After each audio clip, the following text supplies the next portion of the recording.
घरात वारंवार आजारपण, औषधांवर खर्च आणि सतत नकारात्मक वातावरण जाणवतं, तर मग आजचा हा व्हिडिओ आणि त्यातील पारंपरिक उपाय तुमच्यासाठी आहे मंडळी. त्यामुळे व्हिडिओ शेवटपर्यंत नक्की पहा. रोज दिवा लावताना फक्त एक छोटी वस्तू, फक्त एक छोटी वस्तू टाकण्याची प्रथा अनेक घरांमध्ये पाळली जाते. यामागे काय श्रद्धा आहे आणि ती कशी करावी, चला सविस्तर जाणून घेऊया. नमस्कार मंडळी, आपल्या यूट्यूब चॅनलवरती तुम्हा सर्वांचे मनपूर्वक हार्दिक स्वागत करते. अवधूत चिंतन श्री गुरुदेव दत्त, श्री स्वामी समर्थ, श्री स्वामी समर्थ.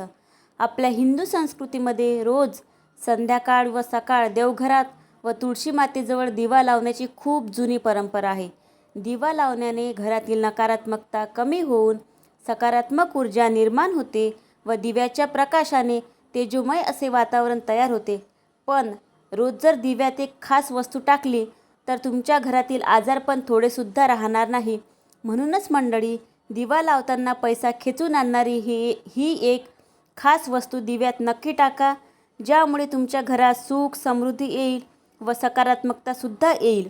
व हा उपाय करण्यासाठी खूप काही खर्च व जास्त असा वेळसुद्धा लागत नाही. तर मंडळी, दिवा लावण्याची योग्य पद्धत आणि यामुळे होणारे फायदे पाहणार आहोत.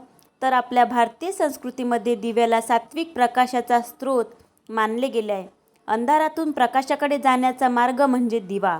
आपण जेव्हा आपल्या घरात दिवा लावतो तेव्हा अंधारच दूर होत नाही, त्यासोबतच आपले घर, मन व पूर्ण वातावरण बदलून जाते.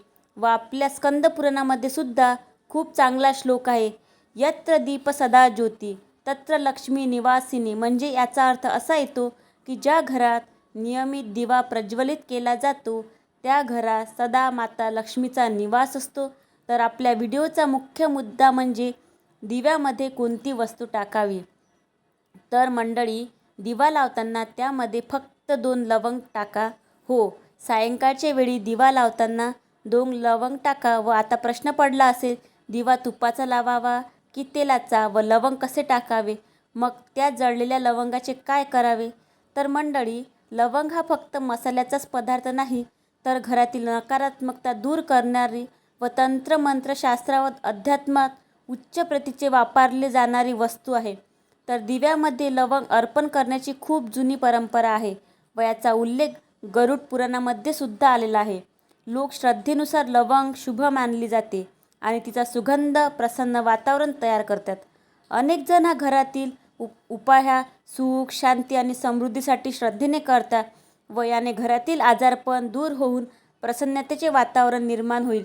जर आपल्या घरात आजारपणच राहणार नाही तर आपला जो दवाखान्यामध्ये जो पैसा जातो तो आपला वाचेल, म्हणजे आपल्या घरात ही लक्ष्मीसुद्धा नांदेल. म्हणून हा उपाय साधा सोपा हा उपाय आहे. तर सायंकाळच्या वेळी जेव्हा आपण रोज दिवा लावतो आपल्या घरामध्ये, तर त्या दिव्यामध्ये 2 लवंग टाकायचे आहे. तो दिवा तुपाचा, तेलाचा, तुमच्या याच्यानुसार तुम्ही लावू शकता.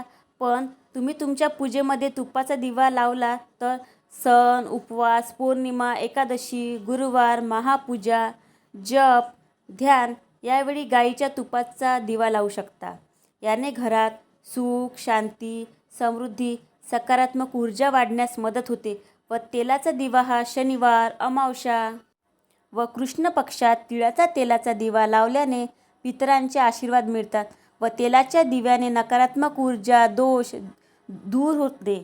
व तेलाचा दिवा घराच्या मुख्य दरवाजासमोर किंवा तुळशीजवळ बाहेर लावा. व तिळाच्या तेलाचा दिवा अमावस्येला पितरांसाठी दक्षिण दिशेला लावा. व तुम्ही दिवा लावण्यासाठी कोणत्याही धातूचा वापर करू शकता, म्हणजे तांबा असेल, पितळ असेल किंवा मातीचा दिवा असेल, निरंजन याचासुद्धा तुम्ही वापर करू शकता. तर आपण दिव्यामध्ये ज्या लवंगा टाकतो ते लवंगा ह्या तुटलेल्या नसाव्या, त्याला एक समोर असे फूल असते, ते फूल असलेल्याच लवंगा ह्या दिव्यामध्ये टाका, कारण जेणेकरून त्याचे सगळे फायदे आपल्याला मिळेल. दिव्यामध्ये टाकून त्या जळलेल्या लवंगा ह्या सकाळी काढून त्या लवंगा अशा बारीक करून आपल्या जे आपण फरची पुसतो त्या पाण्यामध्ये टाकून त्याने जर फरची पुसली तर घरातील नकारात्मकता दूर होते. व त्या लवंगामध्ये जर पाणी टाकून ते घरातसुद्धा शिंपडू शकता, त्यामुळे सुद्धा घरातील नकारात्मकता दूर होऊन घरातील सकारात्मक असे वातावरण तयार होते, प्रसन्नतेचे वातावरण तयार होते आणि त्यामुळे घरातील आजारपण हे निघून जाते, घरात लक्ष्मीचा वास राहते. म्हणून हा उपाय करा. दिवा हा आपल्या संस्कृतीतील श्रद्धा, आशा आणि सकारात्मकतेचे प्रतीक दिव्यात लवंग टाकण्याची प्रथा अनेक ठिकाणी श्रद्धेने पाळली जाते. तुम्हीसुद्धा श्रद्धेने हा उपाय करा, परंतु यांना चमत्कारिक उपाय समजू नका. कारण घरातील आरोग्य आणि आनंदासाठी स्वच्छता, संतुलित जीवनशैली आणि परस्पर प्रेम व आवश्यकतेनुसार वैद्यकीय उपचारसुद्धा आवश्यक आहे. मंडळी, हा उपाय तुम्ही श्रद्धेने करा, पण याच्याच भरोशावर राहू नका. जर घरात आजारपण आले तर वैद्यकीय सल्ला पण नक्की घ्या. म्हणूनच मंडळी, घरातील आजारपण कमी करण्यासाठी व पैसा खेचून आणणारी ही उपाय नक्की करा. आणि दिव्यामध्ये लवंग तुम्ही टाका. जर तुम्ही करत नसेल तर आजपासून करायला सुरुवात करा, ज्यामुळे तुमच्या घरात सुख समृद्धी येईल व सकारात्मकतासुद्धा येईल. व हा उपाय नक्की करा, श्रद्धा भाव ठेवून हा उपाय करा. व्हिडिओ आवडला असेल तर व्हिडिओला लाईक करा, कमेंट करा आणि व्हिडिओ तुमच्या मित्रमैत्रिणी, नातेवाईकांसोबत शेअर करा. भेटूया अशाच माहितीपूर्ण पुढच्या व्हिडिओमध्ये. धन्यवाद.